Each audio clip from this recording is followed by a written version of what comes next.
All right, 6 o'clock, called meeting to order. All members are present, including our state representative.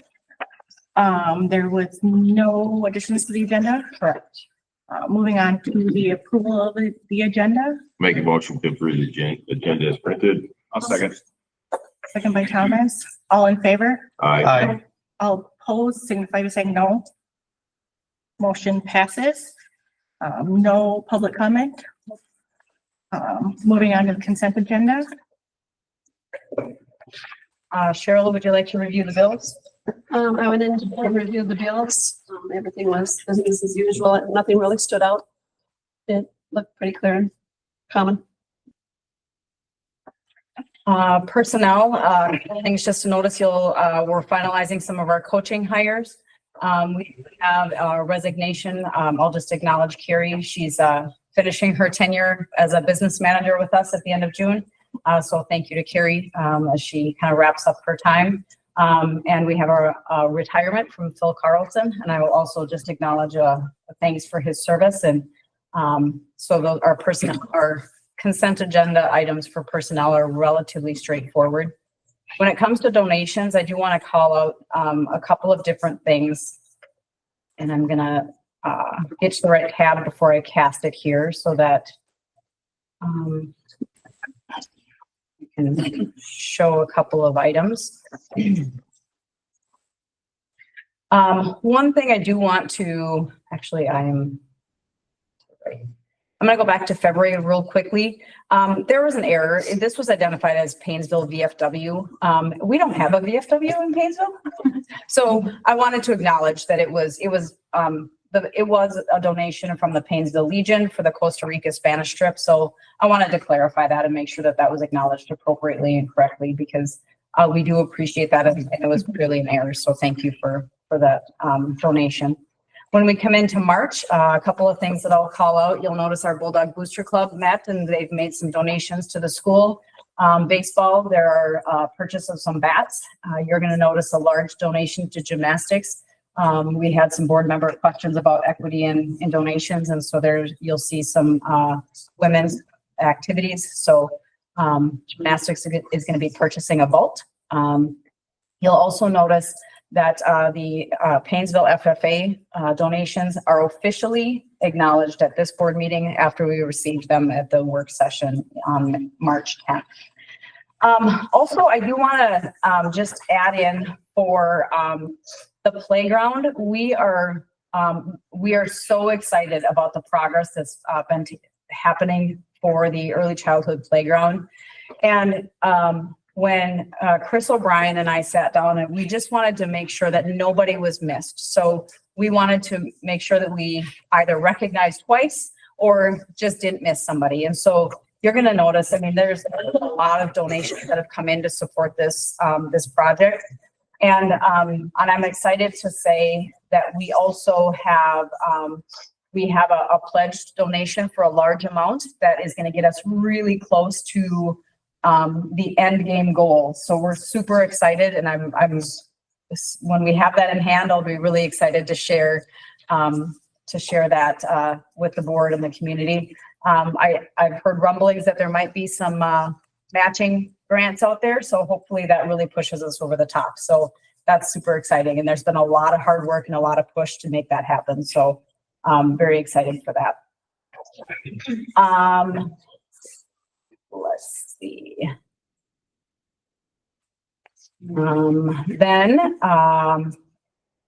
Other than that, those are the consent agenda items for today. Any questions? I'll make a motion to approve the consent agenda as presented. Second by Ron. All in favor? Aye. Any opposed? Signify by saying no. Motion passes. Moving on to communication items. Administrative reports. So I will cast this as well. We had some conversation in some previous board meetings about some just kind of budget implications and federal dollars. And so I want to share some of that information with you. The governor did release his budget revision on Friday. And unfortunately, the budget for the state of Minnesota is not optimistic. And it does contain some reductions that could impact education, which could impact our district as well. Now, again, these are our proposals. And so remember, from a process perspective, the House makes the proposal, the Senate makes the proposals, it comes to the, it kind of rectifies with the governor's budget, has to make sure it's in line. And then all those things have to happen before it comes to fruition. However, I think it's important for us to pay attention to what these things look like. So within probably the most shocking that I saw within the governor's proposed budget reductions is an elimination of Q comp. For us in our district, that would be a big deal. That would be a loss of about $154,000. I'm optimistic that we are able to maintain that because we'd have some, I'm hopeful that that does not go away. You'll see education eliminated or eliminate non-public pupil education aid. So this would typically not be on our radar, but we, in the very southern point of our district, there is a private school, a private Christian school in Grove City that we thought was actually in ACGC school district because of the address that was used for the school and the director. We received clarity from the Minnesota Department of Education about 6 months ago that they are actually in our district. And so then our awareness of non-public education aid became much more prominent. So technically we should receive $1,016. So if that elimination goes away, we would not receive that funding, okay? You'll also notice that there's elimination of non-public pupil transportation aid proposed. What that would mean, that is if we are obligated to provide transportation to any of the students in our non-public schools, we would not receive any aid for that transportation. We also would not be obligated to provide that transportation, but it historically has been an agreement and an acknowledgement that the public school will help with transportation because there's aid to reimburse. So that changes the storyline. Some of these other areas that I don't have red behind are not necessarily an impact for us, but those are other areas within his budget that he has proposed to eliminate or reductions. You're also going to see a reduction in community education equalization aid. So what that means is that when we levy for community education funds, the state provides $10,803. The state would no longer provide that $10,803. It would go purely on the levy. Okay, so that would be aid that would be lost to the school district. 2 years ago, we started receiving school library aid, which was to help offset the requirement to have a licensed media specialist. And for our school district, that was $40,000. There is a proposed reduction in that program. So you'll see that the possible impact at the legislative level, if the governor's proposals come to fruition, would be about $206,792. Okay. So then the question becomes, okay, what are some of the other things? Because we've talked a lot about unemployment and we've talked a lot about compensatory revenue. Those are two areas within the governor's proposal that, and I will suggest they're in the House conversation and the Senate conversation to make sure that there's not such large winners and losers for compensatory revenue, okay? So just as a reminder, compensatory revenue is the money that's received from the completion, it's the eligibility of, used to be the free and reduced forms. That's what drove our compensatory revenue. When the forms were no longer required, there was a process which is called direct certification. That's led to some winners and losers within the state of Minnesota. So part of the governor's proposal and the House and the Senate are working hard to try to make that a little less bumpy. There's also a commitment to try to fund the summer unemployment insurance. So there is about $30 million left in the fund to fund summer unemployment for our summer workers. that cannot go on our current levy. And the anticipated bill is closer to 60 to 65 million. So it's about $30 million short. So there's conversation about making that whole for this summer. But then there's not an ongoing conversation for future years beyond putting it on, allowing districts to put it on your levy. So the quandary and the conversation that the board will have to have at that point in time is, do you absorb that in your general fund, or do you levy that on your taxpayers? So those are the two conversations to be had if that funding does not continue. So then we had a conversation about just the state aid.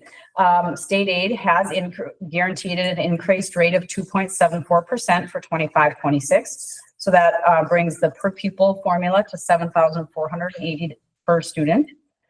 And then we talked about what happens if at the federal level, if special education or title money, like what happens if that goes away? Now, I can sit here safely and say that that money is not going to go away. We do know that that is going to continue to flow through. However, I thought it was still advantageous to just help the board understand what those dollars are and what that looks like, right? So our federal special education funding that is allocated to our district is approximately $252,171. That is not what we see, okay? And I'll tell you why. Because remember, we're a member of a West Central Education District. They provide our special education services on our behalf for some of our more specialized services or some of the programs that we would have to have from a continuum of service, but we wouldn't have a lot of students in there, but we still need that program. So I'm going to make this a little bit bigger. And actually, I'm going to stop sharing and share this tab so that anybody that's watching can see this as well. So this is a 5-year historical analysis of enrollment, child count, and federal entitlement. So this is purely our special education money. So the first column is from December 1st, 2024. Okay. So that is our total district's total enrollment. And then you have our child count. And then you have federal finance code 419 and 420. So for Paynesville, our allocation for 419, which is you have either your early childhood services and your general K-12 services, is kind of the most basic way to explain that. So Paynesville receives $232,000 in 419 and $15,967 in 420. But like I said, that money doesn't come directly to our district. And here's why. Because when you look at the services that are paid for through special education, you're going to see, let me get this one casted so that I can share that too.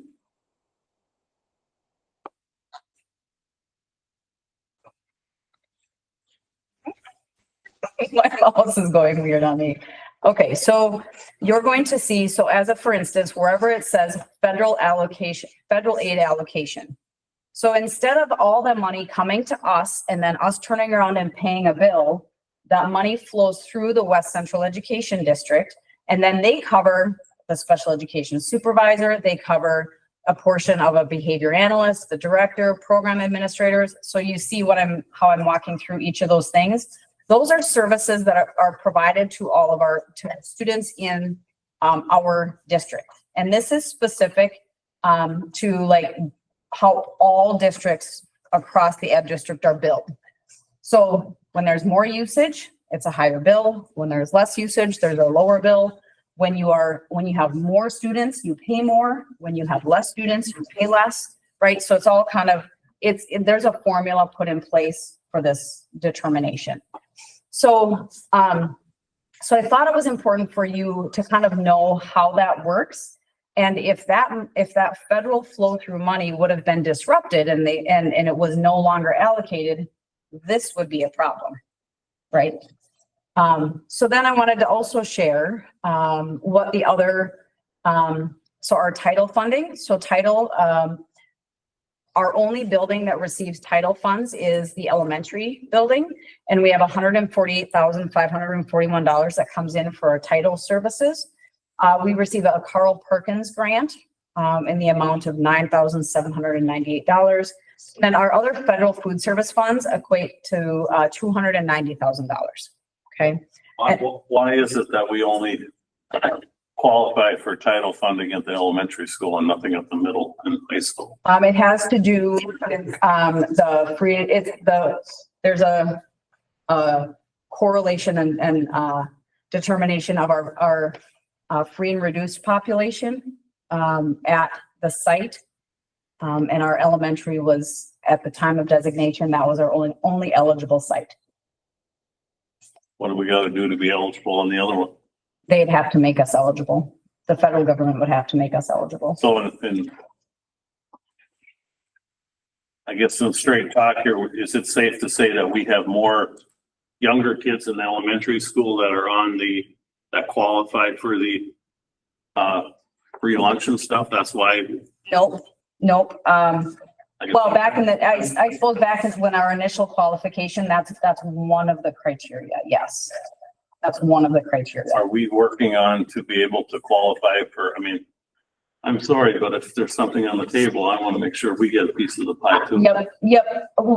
We could ask, but it's and Ron, the formula is really extensive. I'll send it your way and you can No, kind I of know, see all the. but I know how it works. The It's poorer not- you are and the the more funding you're going to get. I mean, that's just the way it is. And so we don't get to apply per se to be designated a title. That designation comes to our district. I would assume you get to like Hennepin County and they're going to qualify for more of this stuff. They have quite a big number. That's kind of what I figured. Yeah. I know you're jumping ahead here. I guess I had another question. I don't know if you want to finish this page, but Well, that's can okay. you go back to that 419 and 420? Sure. This one. Yep. I guess I'm curious to know what the difference is between 419, what that entails, and the difference between 420. So 419 is 420. Yep. Okay. 419 is going to be your school aged services. Okay. And your 420 is going to be your early childhood eligible services. Because I guess I'm kind of trying to grasp the rationale as far as the percentages that they're somewhat different on the other schools. So, okay. So the percentages on the other schools are of how much they're getting. Yep. Okay, so I'll go into that a little bit. But proportionately, while, I mean, I'm not sitting here with a calculator, but Yep. proportionately, some of them are different, but I guess I'm not going to draw straws. I just wanted to know the difference between the 419 and the 420, and you answered that. So, Yep. So 419 and 420. So this is the 419, which is the larger allocation, and that serves the larger population of our student body, which is our school age. I'll just use that in general terms, school age students. And our early childhood students are served through that 420. The way that it's all based on child count. So when you come up to the child count in here, we have to report students on December 1st if they are eligible. And there's a set of criteria to determine if they're eligible. And you have based on disability, you have age-wise, so all of that comes into the factor, okay? So in the entire education district, 100% of the students that are counted in the child count, we have 1,060. Paynesville accounts for 200 of those students in child count, okay? But this child count does not break out your early childhood services and your school age services. That's how that different pot of money is going to be distributed. okay. And then one last question. Yep. You showed what the proposed cuts the governor has as far as for our school and stuff. Do you know, were there some jobs eliminated in MSD? The people in the cities that kind of dictate kind of the higher up on some of this? Was there anybody? At the Minnesota Department of Education at Yes. MDE, Yeah, I don't believe so. wouldn't surprise me. Yeah, but I'm not. Because when we go down for our training, we've got people to boost morale and they're kind of in charge of that. And there's some to be a better school board member but So the Minnesota School Board Association is different from the Minnesota Department of Education. oh. So the Minnesota Department of Education is going to be the state's governing body that's going to determine, for example, what you can spend your money on, what you can't, because they're going to take what passes in statute and they're charged with making sure that school districts follow that law. The School Board Association, the Minnesota School Board Association, MSBA, is a private entity that provides support and service to school boards. But they're not affected by the cuts from the Department of Education. The Minnesota School Board Association? Yeah. No, but they lobby on behalf of school boards and superintendents. So they've been telling the story of how these numbers impact at the local level. Yep. That's brought up a good point. Yep. And employed by the government, Minnesota state government, may just have the same amount of people giving away less money. At the Minnesota level. Right. Okay. So as you can see, there's a lot of factors. We are going to start talking about enrollment projections and budget considerations. There's a lot of moving parts, and you can see that some of these determinations, they could impact our budget pretty significantly. So we're gonna watch these pieces as they go forward. I'm really hopeful that they can. I'm hopeful that they can adjourn at the legislative timeline, but there's also a lot of conversation that may not happen. So we'll see. Roughly, what is 2.72? Isn't that the annual thing we're supposed to get? 2.74? What does that 2.74, amount to? 7,480. Oh, for our actual, Students? I'll have, Carrie, can you do that for me while I'm going on? Can you look at based on 950 or what do you want dollars, that time? list your students, please? About Pardon? 900 students we have? 900 or 950? 900?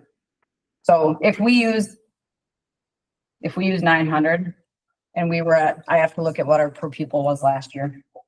I'll let Carrie do this while we're talking and then I'll bring it back. Okay? Okay. Oh, So I'll let Carrie do it. Not 672 probably is right. 672,000, and they're just gonna take away half of it. And that's We the sure got a lot of concern. money from them. That's the concern is that, with some of the increased money that we've had in years past, that's a way to get some of the guaranteed increase back is by reductions when you're guaranteed the inflationary index. So, and I'll have Carrie get the number for me and I'll share that out. Okay. Someday I have to dig out the Constitution of Minnesota. Supposedly, it's their responsibility is roads and schools, and the schools are always taking the short end on this thing. I remember 2 years ago when I was down there, it looked like we should have got a 7% and a 7% to get the schools on track of where they're supposed to be. And they tried for a 5 and a 5. We ended up with all this other stuff at what, maybe a 4 and a 1 or whatever it is. Now we just lose $300,000 more of it. If it goes through, right? And so we're going to keep an eye to see if it, and again, I would be a little bit surprised if QComp does that, and that's $154,000. I really would, I don't know, maybe it's because we're a QComp district and I'm pie in the sky thinking, but I also realize that, that not all districts are eligible for QComp, which is part of what makes it probably appealing because it doesn't impact everybody. It only impacts few, but our impact is real. But over the years, it's been useful to us. 100%. Yeah, and so that's kind of a serious thing. It is. Yeah. And number 5, I'll just let you read it. There was, I did have the opportunity to go to the MASA MACE conference. 2 different keynote speakers.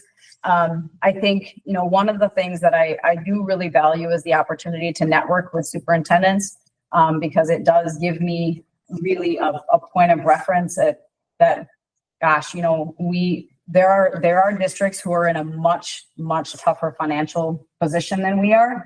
And so I'm grateful for that. You know, it's good for me to hear, gosh, you know, it could be way worse.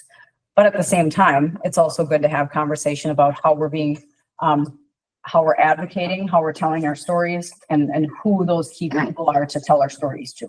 So, the district advisory committee is coming up on April 6th, and then we are going to start the strategic planning process soon. And I'm just putting out just a generic request for proposals to see who would be willing to help us navigate that process. And I'll bring that to the board in the future. Okay, so.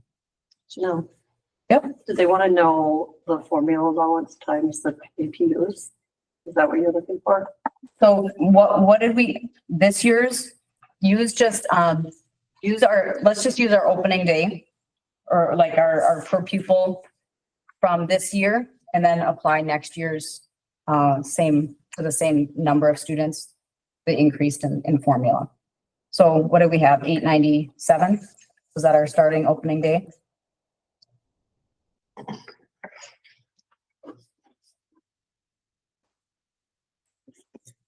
So, and I can put together a chart for the next last. Curious, because when I look at Yeah.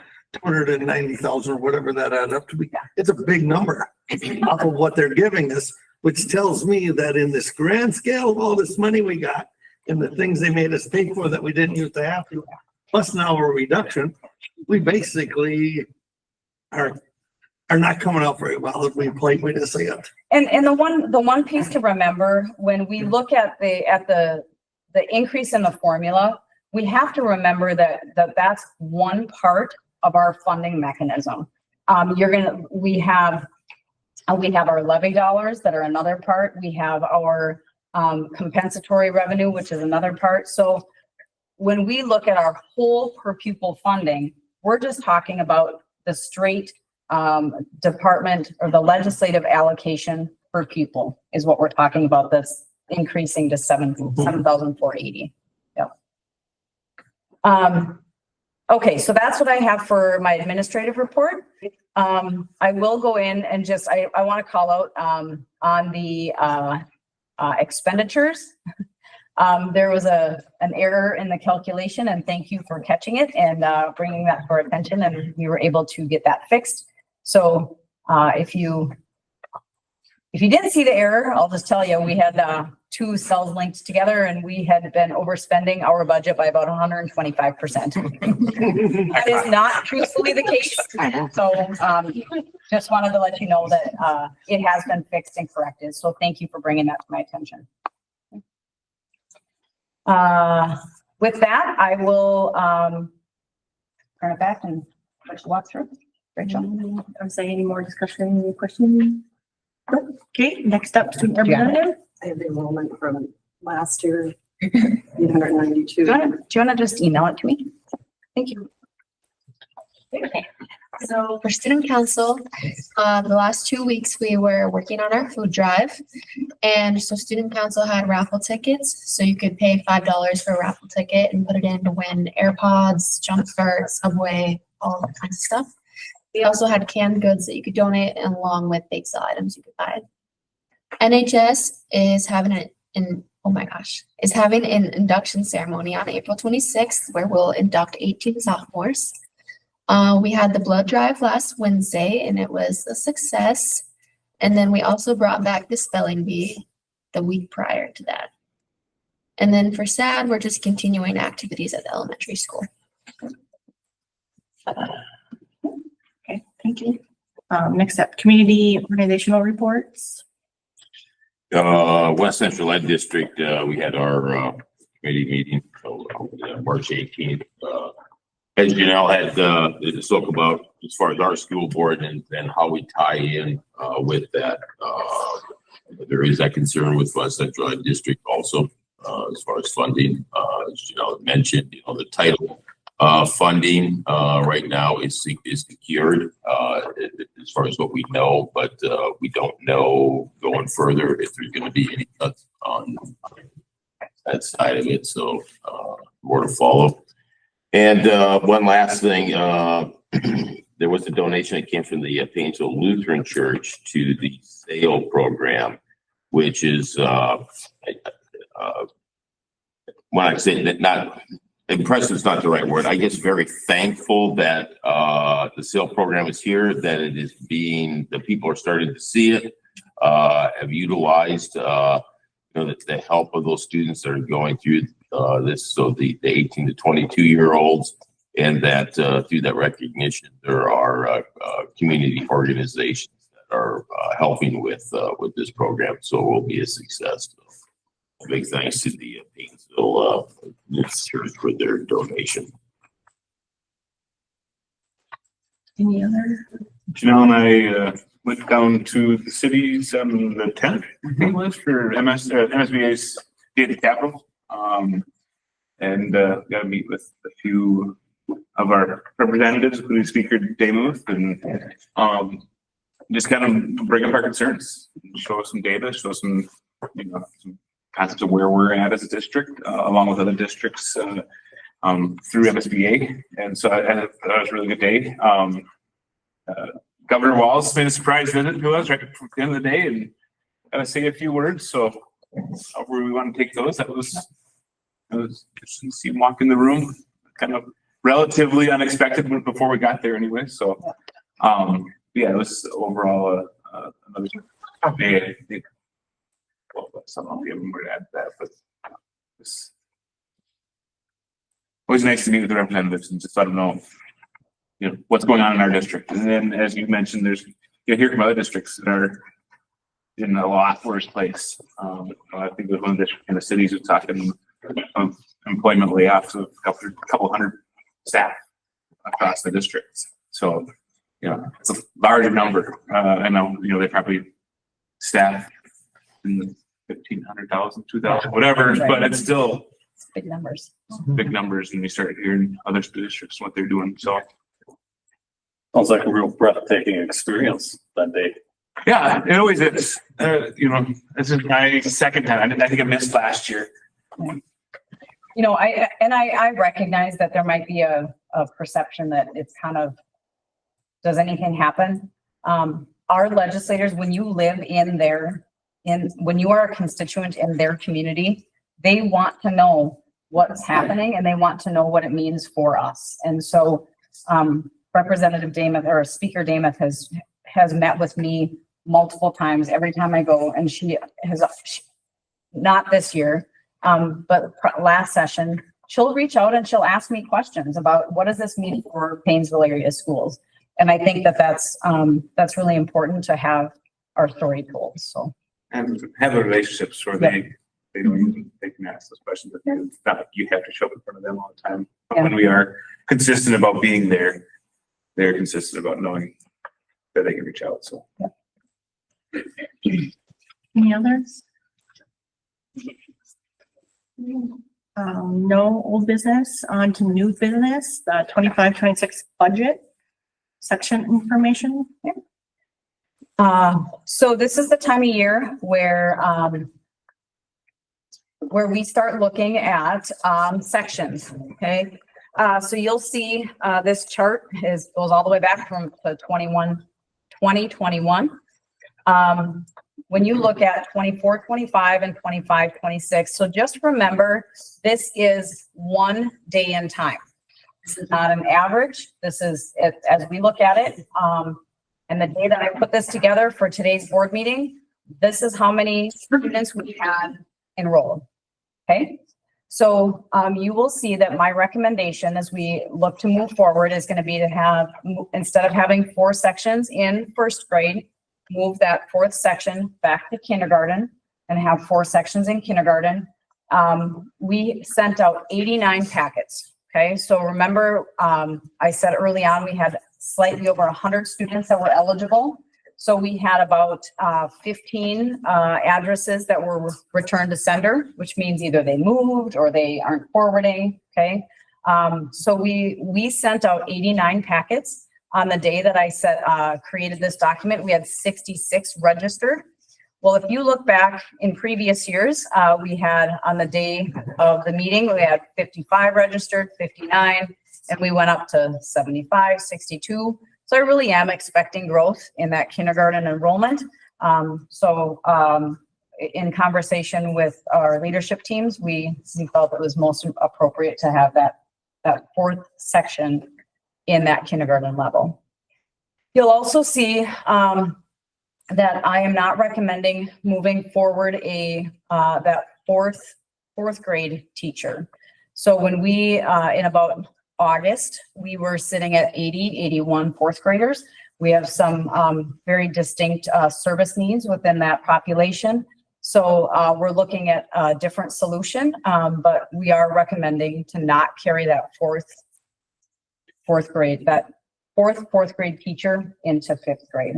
So you're going to see that the section recommendation to consider, and it doesn't require board approval today, but will be to have 40 sections across the district.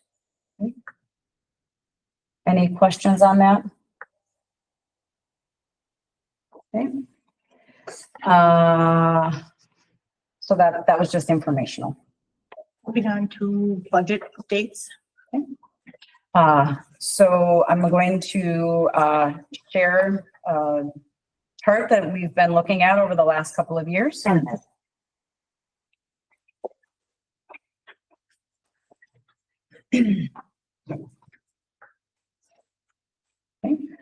So when you look at our student enrollment, you see a slight decline from where we've been, and you're also going to see that our fund balance, and we've talked a lot about this chart. We've talked a lot about this line, how historically we build up our fund balance, and then when we get to a point of decline, it goes quite a bit quicker, right? And then we are working to build it up again.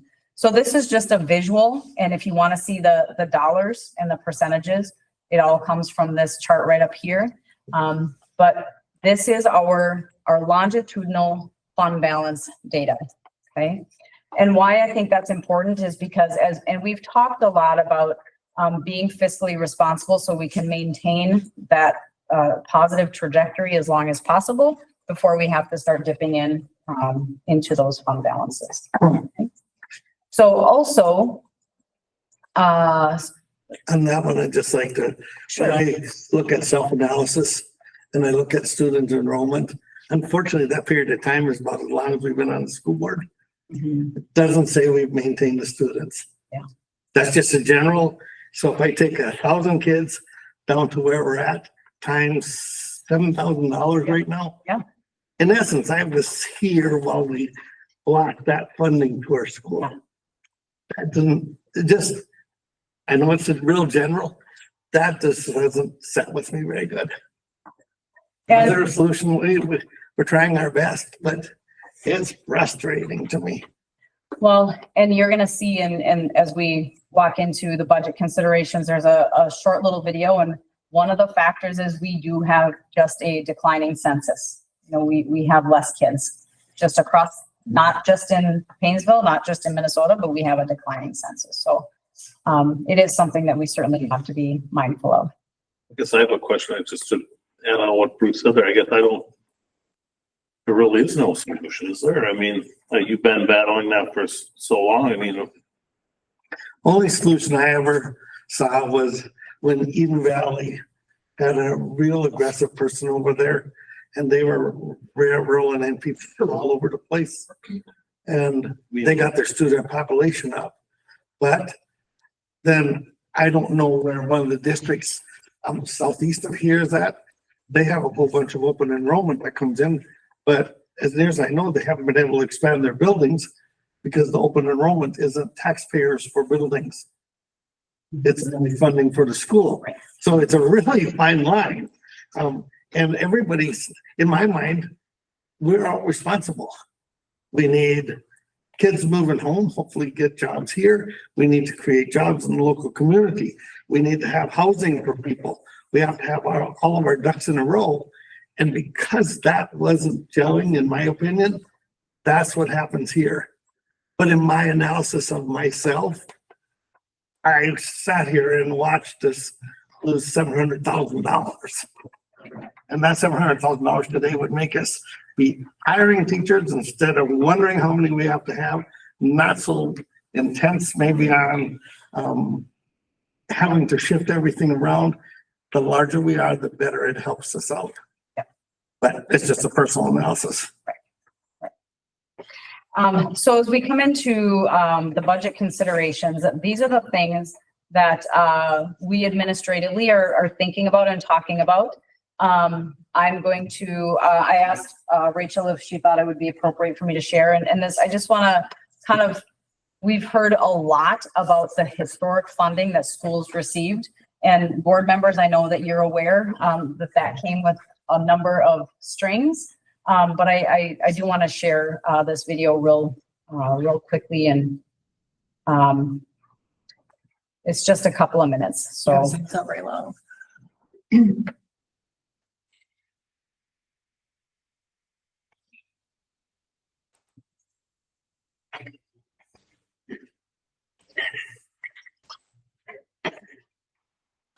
After headlines across Minnesota declared record school funding in 2023, you may be asking yourself, why are so many school districts making budget cuts and going to voters for more funding?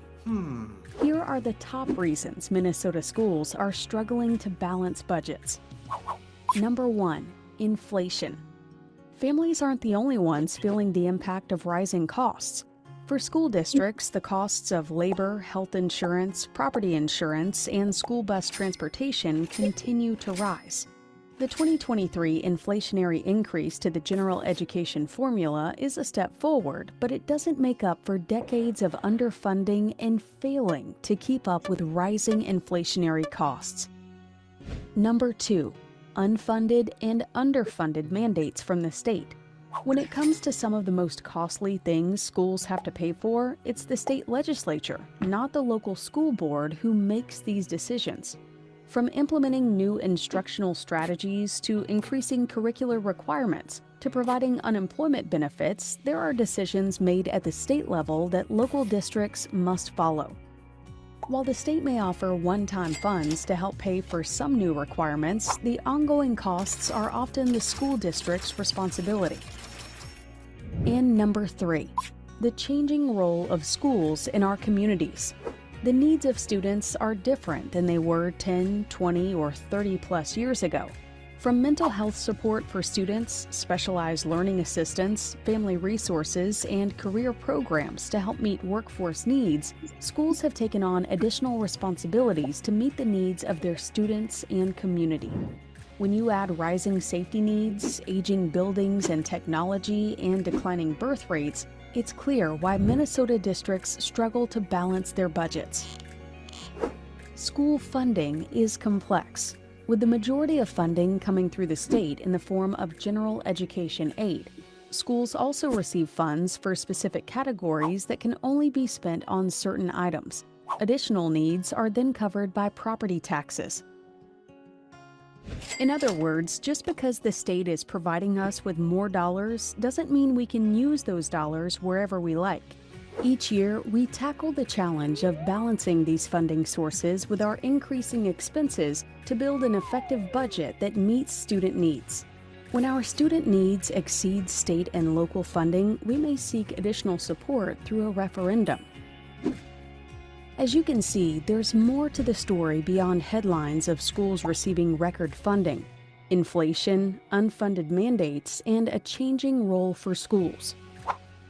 Funding schools is an investment in our students, community, and future. Please reach out to your elected officials and share your story so they can help do their part to make sure our students and our schools are receiving the resources they need for success. Visit our website to learn more.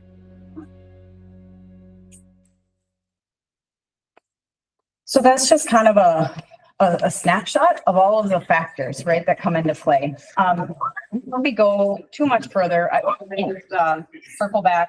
So I just used, I'll answer your question, Ron, and kind of put it in perspective.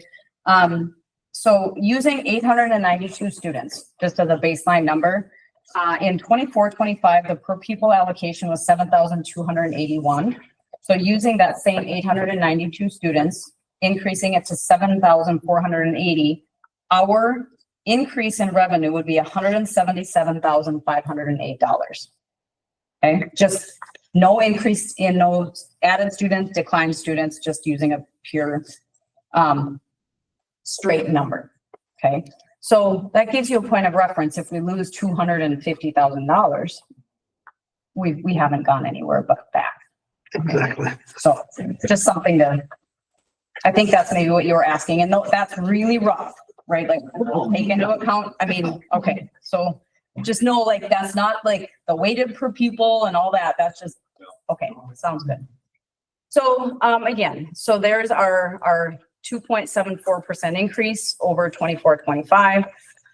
Some staffing considerations I've already talked through, projecting 4 sections of kindergarten and 3 sections through the rest of the district.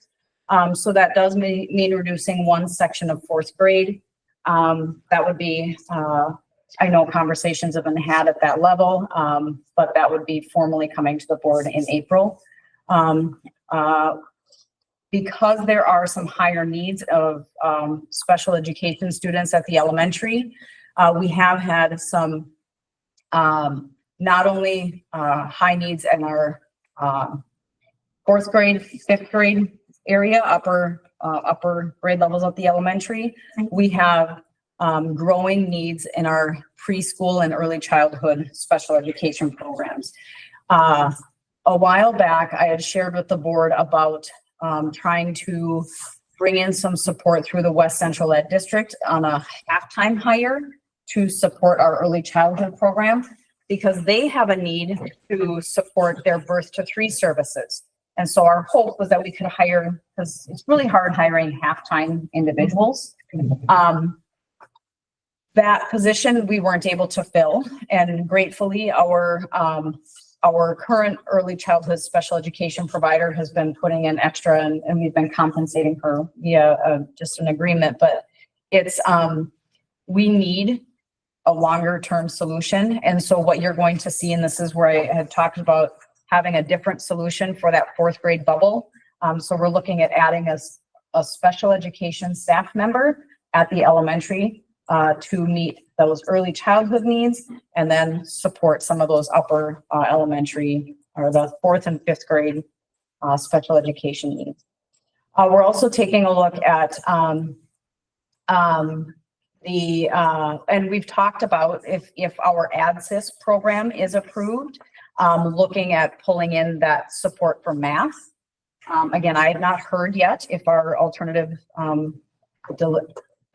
delivery for intervening services application has been approved or not, but when I hear, I'll circle that back to the board. So that's a variable that we're taking into consideration. We are watching our preschool enrollments to determine the number of sections. We have received 1 retirement this year. That position will be posted after the board meeting. I'm hearing about a lot of retirements in the next year or 2, like the numbers of 6 and 8. Now, we don't ask that, but I hear, and when I hear, I think that from a budget perspective, we need to be mindful of that. Only because of the financial obligations that go with for severance, right? That we aren't required to be notified until March 1st, but it is something, as we're looking at budgets over the next couple of years, that we need to be paying attention to. Okay. We also are looking at adding a technology assistant. Again, that would be paid for through our tech levy, where we've had staff that we have not filled. So we can support that tech department. Upcoming softball building projects, we continue to stay focused on the softball field renovations. Something I think the board should take a look at and consider from a fee schedule analysis. Meal reimbursements have not been looked at for a very long time. And I did link in the fee schedule so people can kind of take a look at it if they would like to, but as a, for instance, our if we have a student athlete that goes to a state event, their meal reimbursements are $12 for lunch, $16 for dinner, and $7 for breakfast. It's really hard to. I'd have worked in 2000 or something. In 2000, it was probably fine, but, and we've had a little conversation about this, but I do think that this is something that the board's going to want to consider. And so as I build forward recommendations for the budget, we're going to take a look at that.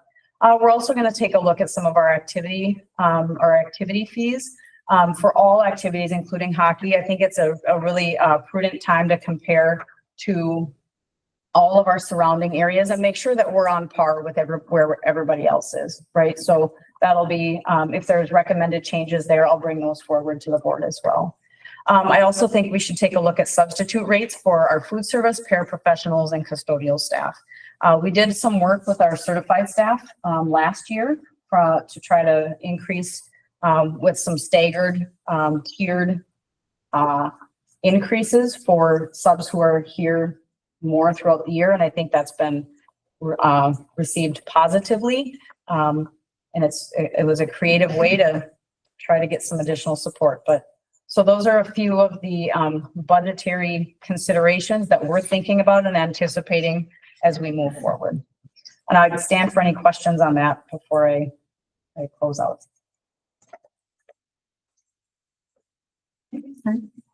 Hearing no things. Moving on to policy first reading.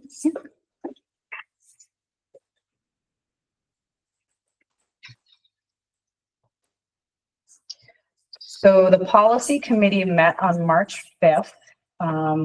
Committee members, would you like me to walk through these, or would you like me to, or do you want to read a highlight, or how would you like me to navigate that?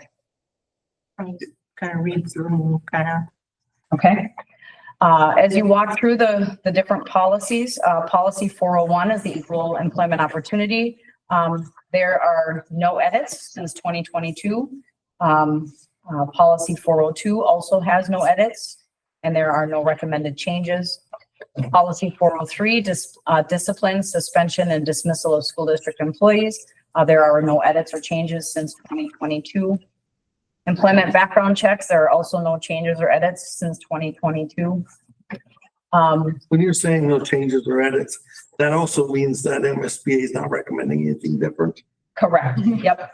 So from a process perspective, because we are a member of the Minnesota School Board Association, and they do have their set of attorneys that pair forward what happened in statute and in the legislature, and they cross-reference it with policy. They will make recommended changes for us to make sure that we stay up to date in, sometimes you'll see some pretty menial changes, like it literally is a statutory reference change. Those things are noted as changes, right? So, so that is exactly the process as we've been walking through these, okay? So here's a good example. Policy 406, public and private personnel data.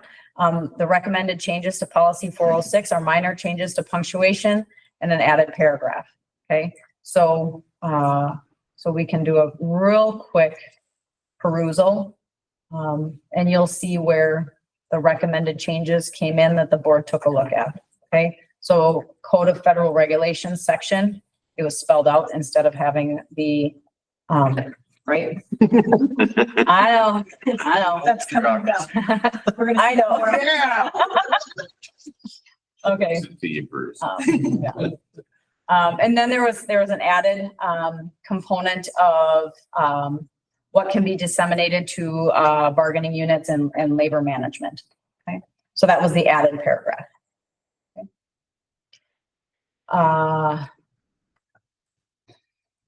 Policy 407, again, there were no edits since 2012. Policy 408, subpoena of a school district employee, there are no edits. I do think in the policy committee we had some conversation around this just to understand that there are times where school district employees are subpoenaed to testify And there is a very strict process that we have to follow to make sure that school district employees are adhering with the Minnesota Government Data Practices Act and protecting the private data of students. So there's a very prescriptive process. And then when we've had employees that have to testify, we just walk them through how to do that and what that looks like. Policy 410, Employee Family and Medical Leave Act. The changes are to remove some information. And again, you can click on the link and see the information that was removed. The policy committee is recommending adopting the change as presented. You'll see the strike throughs in there. Minimal.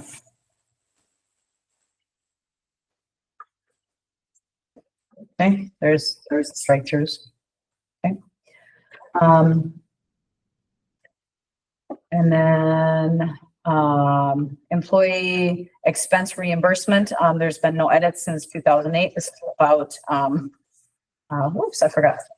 Let me get back to that. This is about board travel across the country. Last time I checked, I don't know that we've had any board members traveling out of state, but we're on board business.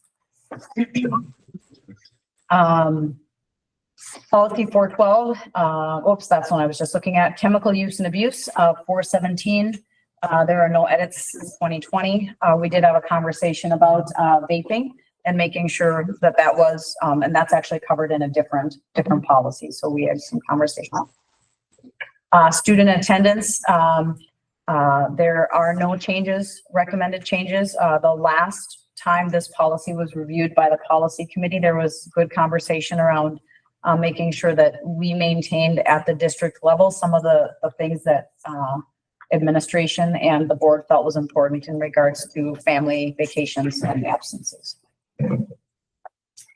So policy 524 and 524.5. So you're going to see that the policy committee recommends tabling this item until the next policy committee meeting to evaluate the effectiveness of our current practices. So I'm going to just kind of give you a summary of these two.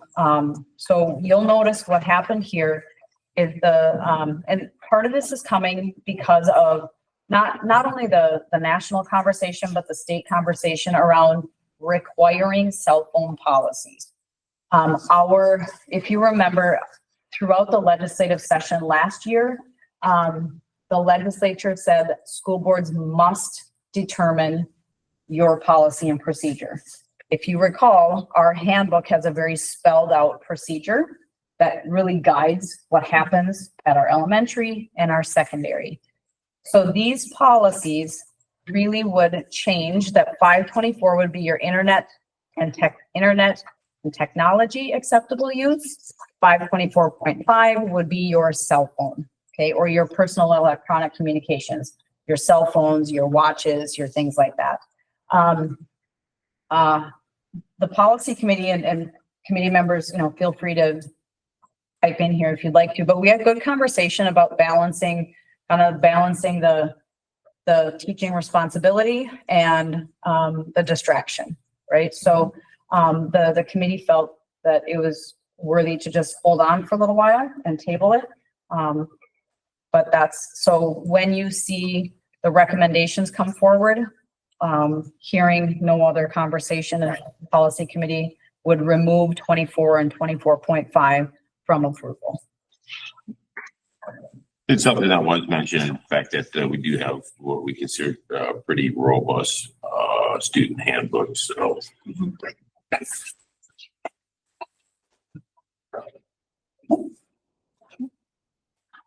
moving on, 24-25 calendar. Excuse me, 25. I'm going to say that. I'm going to fix that. 526. Let's try that again. Can't believe all of us looked at that and did not notice that. Okay. I think I did, and I didn't say anything. Oh, rats. Okay. Well, we don't need to approve this year's calendar. I have not had any comments from the calendar that was discussed at the March 10th meeting. I make a motion to approve the calendar. A second. All in favor? I, Any opposed? Motion passes. Okay, review of upcoming meetings. I will not be here April 8th. And for their first board meeting. Okay, all right. I'll be remote here at and on the we'll beach. talk about it. I moved, yeah, warmer weather. It's nice here. That's true. It is April. Okay. I'll look for a motion to adjourn. Well, I guess. Oh, Say go something. ahead, sorry. You're going over these committees. I guess last board meeting, I guess I made an announcement that I'm gonna be doing some substitute bus driving. And I'm on I guess the only committee I'm on is the, busing, negotiations. So I'm gonna have to step down from that. You know, Cheryl, I think you're on all of them. You wanna take that one too? I guess I'm not gonna be on any committee then. Well, we can, I think Rachel. I know they're paid, so, you know, do have that or Cheryl. Rachel, do you want to revisit the committees at the next board Yeah. meeting? I just don't wanna get in trouble. No, I agree. Yeah, I just think we. There's a conflict, so I- Maybe a little bit of rearranging a little bit, so we'll have to talk on that. Yeah. Okay. So I just wanted you to be aware. I Don't will, want any hard feelings, so. sounds good. Okay, so did somebody make a motion for this? Okay, so I'll make a motion to adjourn meeting. Gerald, second by Thomas, all in favor? Aye. Motion passes.